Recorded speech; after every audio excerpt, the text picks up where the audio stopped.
podcasting had done a lot of the education I didn't receive in consciousness and spirituality, health, relationships. It really opened a new world to me. If you have imposter syndrome, it's a good sign because it means you're doing something outside of your comfort zone. You have that unique piece, that unique message. And so you're totally legitimate to show up and have a podcast. Was there one person that you interviewed in particular that really shifted things for you?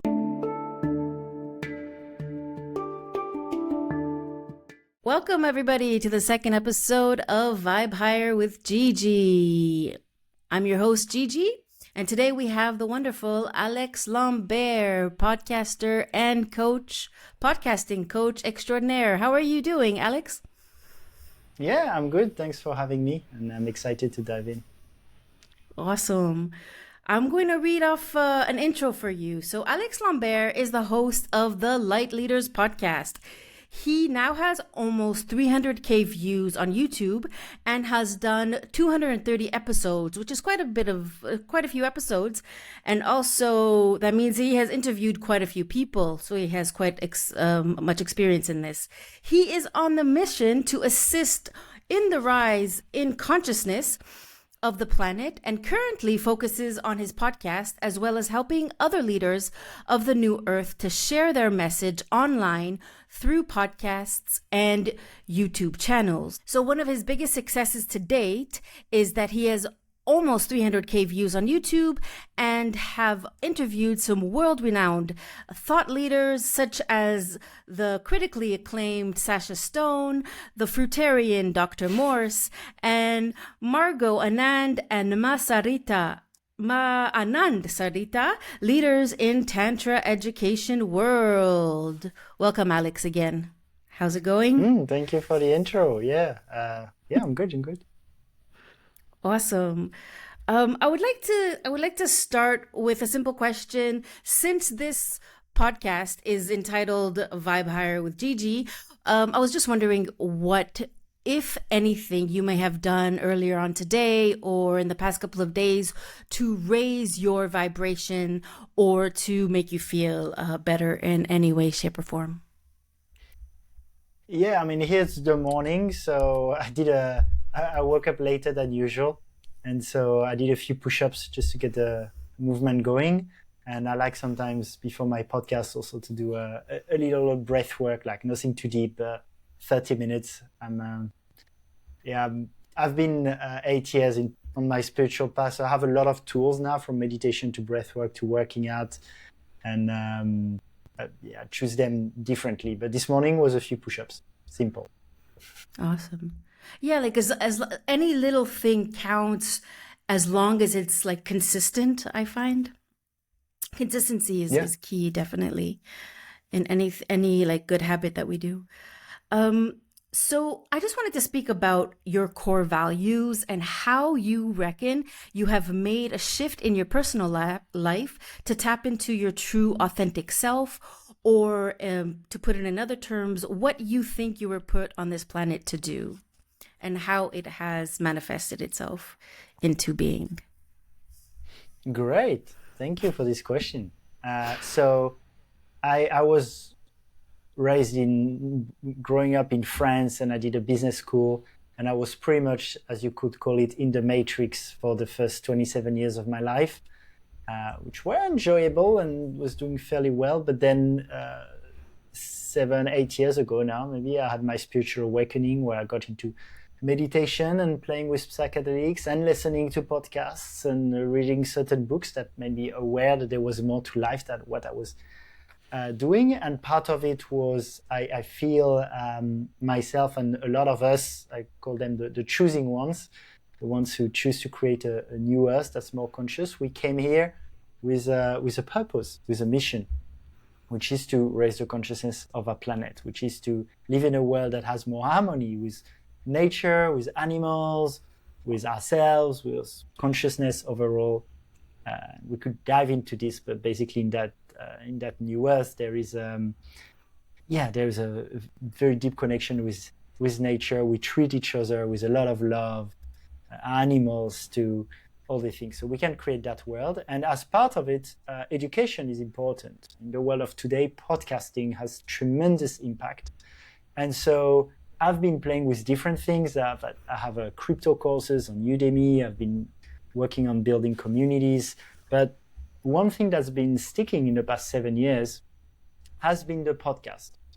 And so quite recently, I've decided to first keep doing it, but also to coach people, other conscious leaders like you, Galit, on growing high impact podcast, I call it, because that's how we can help shift consciousness.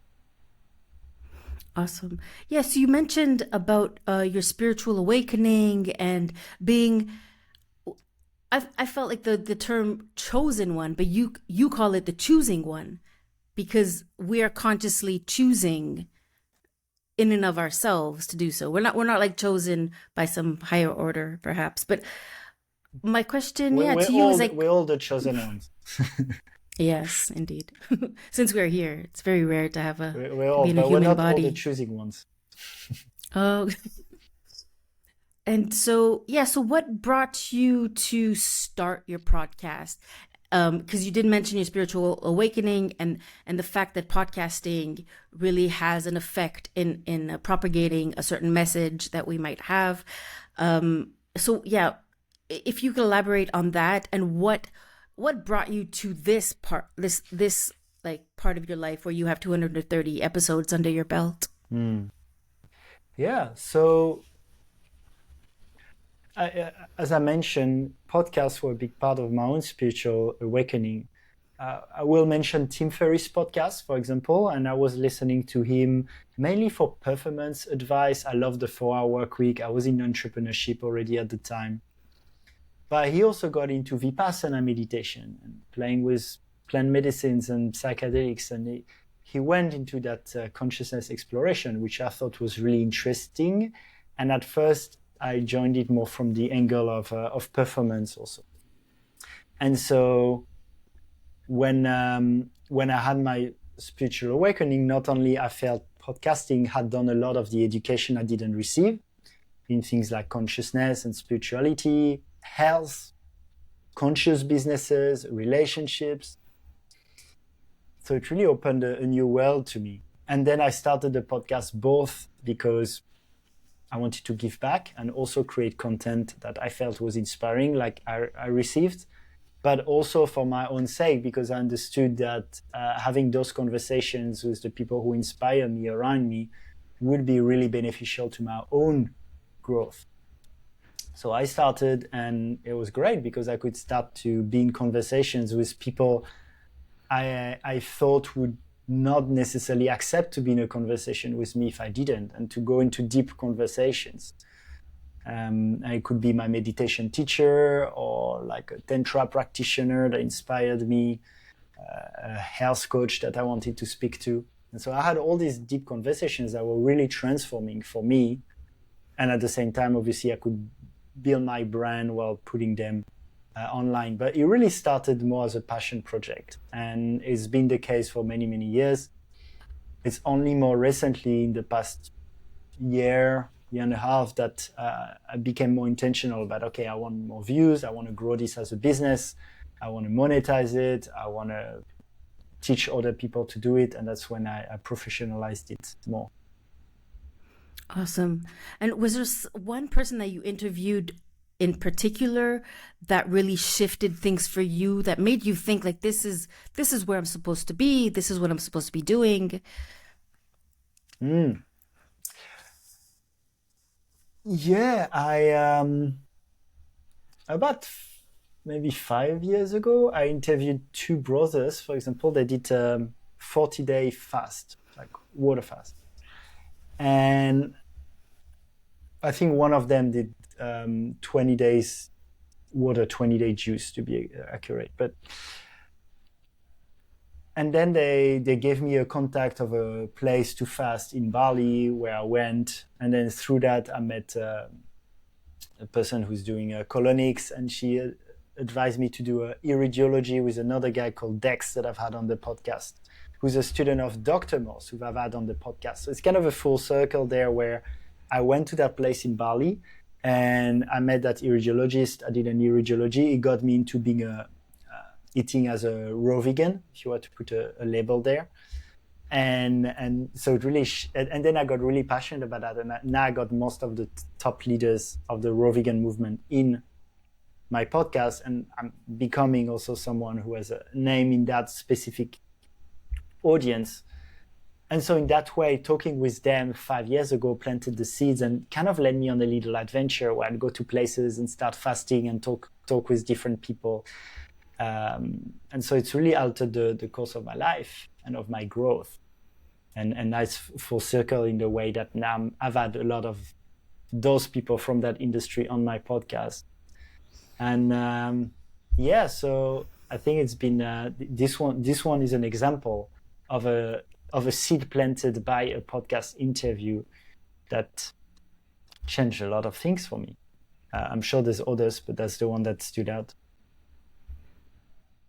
Yeah, a lot of the time, like some people that we meet or people that we speak to could manage to change the course of our lives for the better or towards the direction that we want to go towards. And so did these two people or these two brothers, did they bring you to the path of raw veganism, or it was just a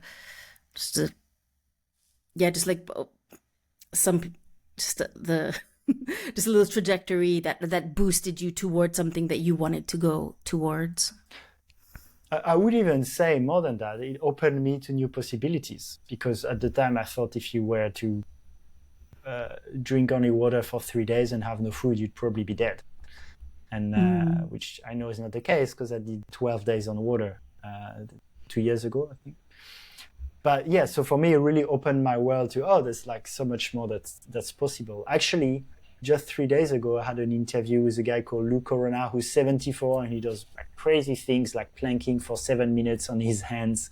And he looks like he's in his 40s or 50s. And again, that's you can listen to interviews, and I listen to podcasts, and I told you it really changed my life already. But then when you speak directly with those people, it hits even differently than just watching a video on YouTube. And in your podcast, you talk a lot about New Earth, and you just talked about like mind hacking too. So could you talk to us a little bit more about like the New Earth theory, and how you can manifest that into your day-to-day life, and what that looks like in someone's day-to-day life? Yeah, thank you. I don't know if I talked about mind hacking, to be fair, but I definitely talk about New Earth. And New Earth to me is where you look at the Earth today and you look at many things that I think shouldn't be there, like war, like crime, like factory farming, like how we treat nature, many things.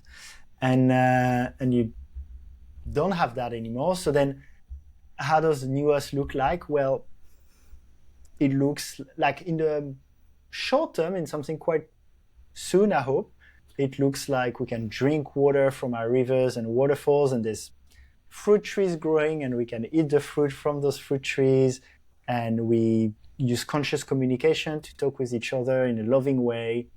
And all the things that we don't have that I mentioned, but what's interesting is not necessarily that New Earth is going to arrive one day, boom, on Earth. It's like we all live in parallel realities, each of us in different worlds. And so to me, it's to drag my reality, call in that timeline where I live in the New Earth. And in many ways, I already do. In some ways, there's still some ways to go beyond, but in some ways I already do. Like the way I live in Bali, in many ways has elements of the New Earth. There's very little crime, the way we interact with each other. And now being in Europe for a bit, of course, I can feel the contrast. Definitely, because you mentioned talking to each other in a more compassionate way, factory farming, living more in nature, and the fact that we all live in different parallel universes, which is a little bit out there.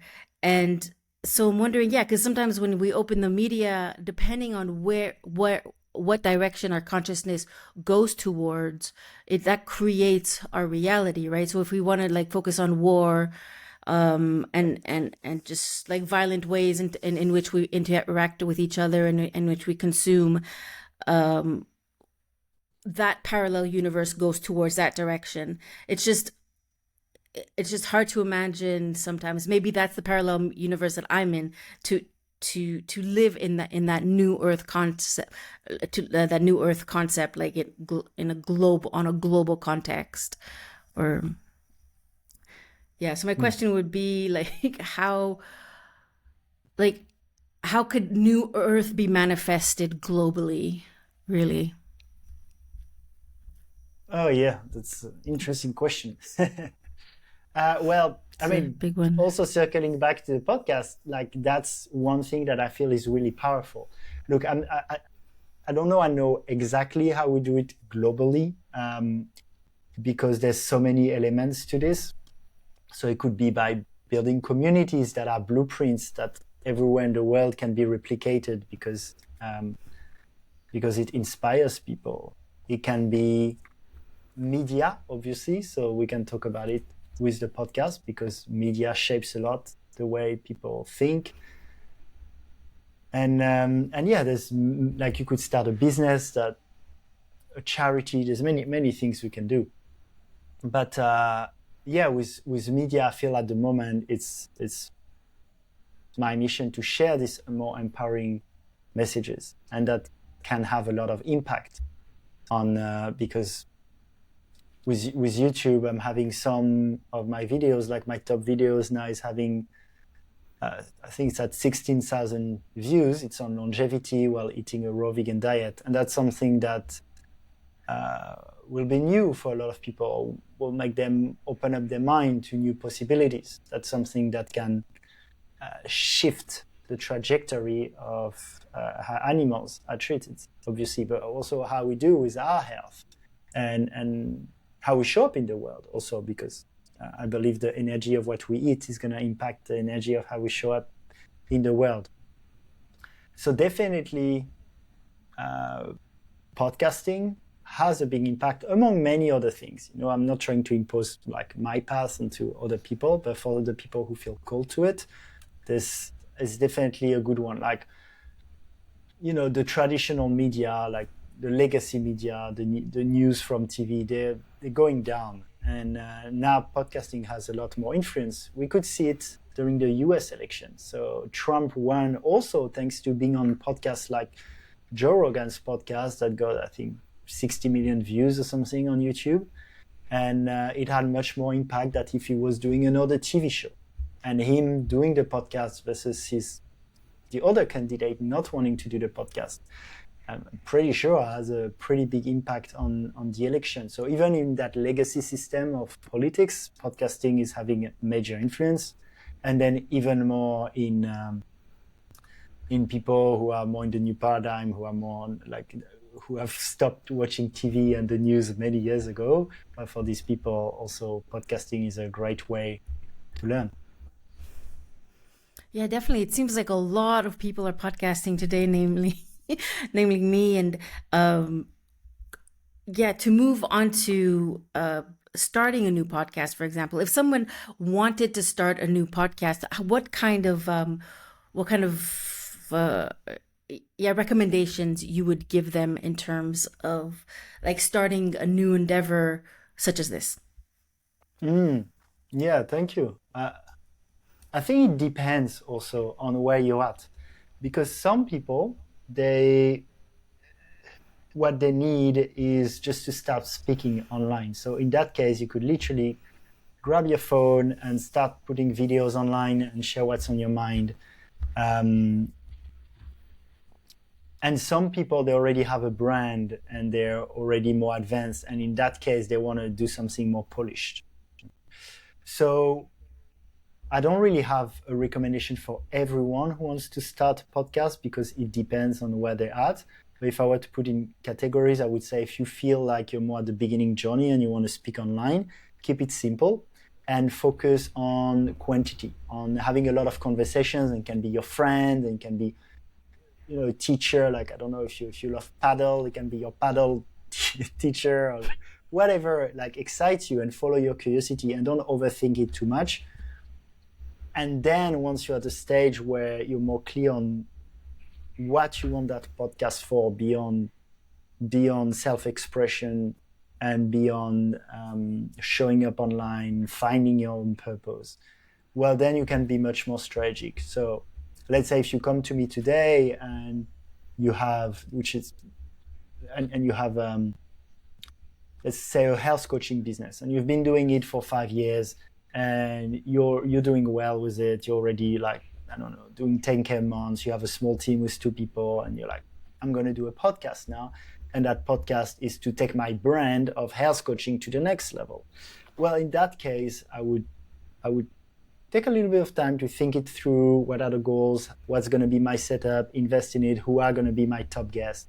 And that's usually what I do when I work with people, right? And we've been working together, so you know about that. So it's kind of that dance, depending where you're at, of not procrastinating, and at the same time want to do something you're proud of. And it's going to depend a lot on where you're at. So what I focus on personally, I call it helping conscious leaders grow a high impact podcast. So it's for people who, let's say, are already more committed to doing a podcast in the long term, and to have impact and raise the consciousness of the planet. And that's what excites me most.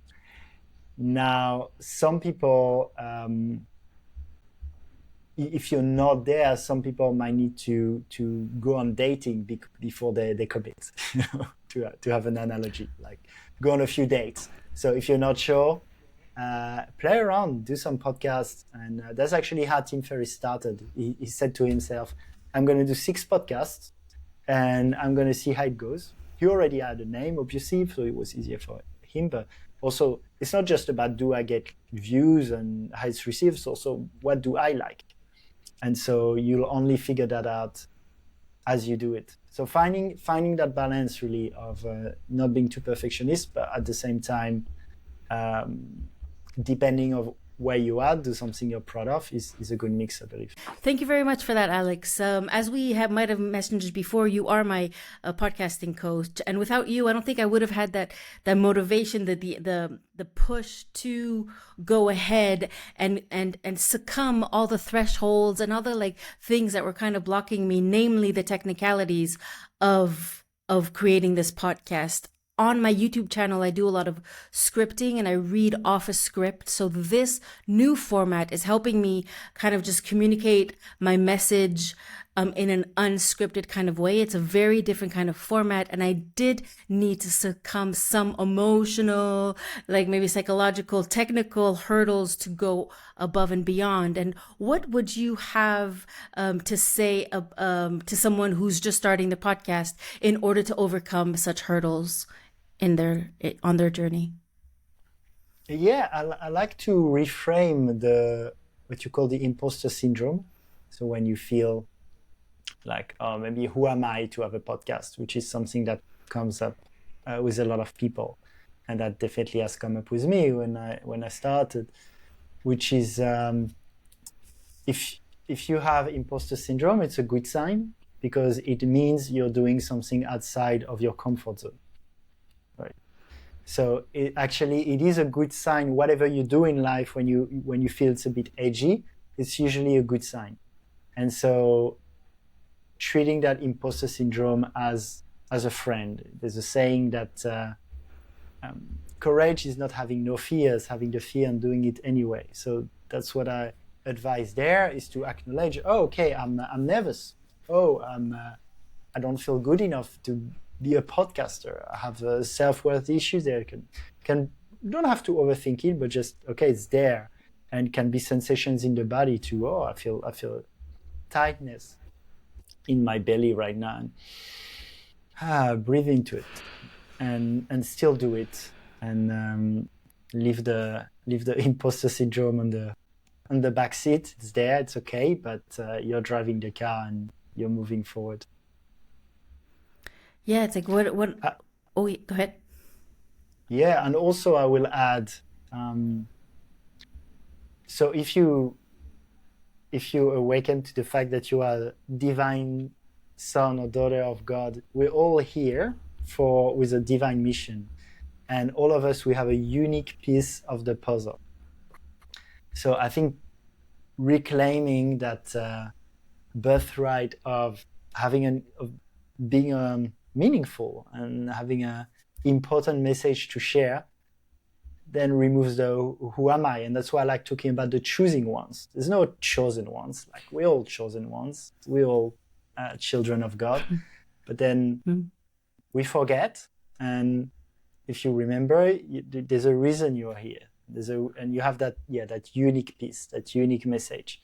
And so you're totally legitimate to show up and have a podcast. And, anyway, with podcasting, people choose to watch you or not. Like, if I go on YouTube, I choose to watch someone.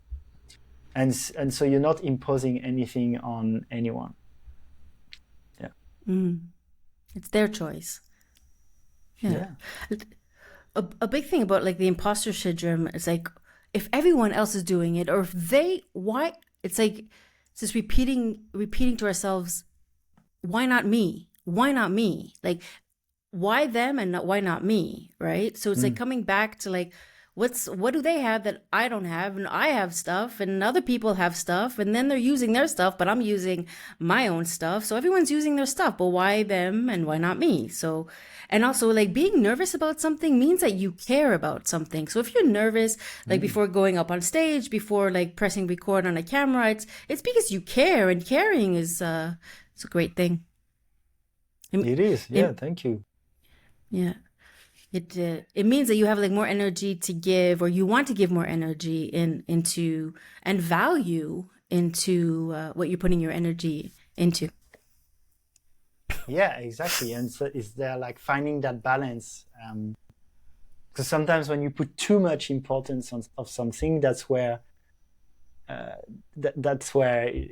it's too much and it doesn't happen, right? There's a really good book called Reality Surfing by a guy called Vadim Zeland. It's quite famous in Russia, and it's actually about surfing different realities and timelines. And he says, if you pedestal something, you're actually putting it far away from you, and so the universe is not giving it to you. So it's good to find that balance where we're focused and we want it and we do it, and at the same time understand that also not so much of a big deal. Yes, like taking a distance and doing that breath work, or closing your eyes for 5 minutes, makes you realize that it's just taking that distance, and it's the detachment is a key factor, in terms of being the observer rather than like being so overwhelmed by the emotions. Like creating a certain distance too is very effective, or could be. I can get better interviews because with my podcast, The Light Leaders, also with what you're creating with Vibe Higher, with Gigi, we're going to more talk about people who are also on that path of consciousness, and not people who are so locked into status and ego that because they're a celebrity, they think they're so much better, And so actually it's a better way to relate also, because when you're a conscious celebrity, let's say, if you're like a Muji, or if you're Tony Robbins, or this kind of people, it's going to be nicer to talk with someone who feels worthy than someone who's worshipping you too much. Yeah, that being said, if any celebrity wants to come on this podcast, I would interview them happily. Yeah. a conscious celebrity. Someone someone who's high vibing. Anyone high vibing, you're welcome on this podcast. Awesome. Thank you so much. On a final note, is there anything that you would like to add? Anything that a project that you have undergoing now that you are undergoing now that you're excited about and that you would like to share with our audience? Thank you so much, Galit. Yes, definitely. So 2 things. With my podcast coaching, I have a community. It's called the Impact Podcast Accelerator. And it's a place for people to grow a high impact podcast. So it works for people who are just starting, where I give them the formula, but also for people who already have a podcast and want to go to the next level with it. And I like the community setup because it has a course, but then it's going to evolve. Ideally, I want to work with people who want a long-term thing. I don't think podcasting is a good idea if you just do it 2 months. Like you want to do it for longer. You can try it, but then it's good to commit and have the intention to do it for longer. So like this, we can grow our podcast together. So that's one thing. And then I also work one-on-one more directly with what I call leaders of the new earth, like you, Gigi, and people who want to have a massive impact with the podcast. And then on top of the mentorship and the coaching, there's we go deeper into the one-on-one. There's also an agency component because a lot of people, when it comes to a podcast, they don't necessarily enjoy doing things like editing, post-production thing, and the technical stuff. Most people don't like it. So that's where I help more with that. But already with the course, I make it in a way that thanks to AI, you can get pretty good, like really high quality video podcast that only takes 2 hours or something of post-production, like minimal post-production.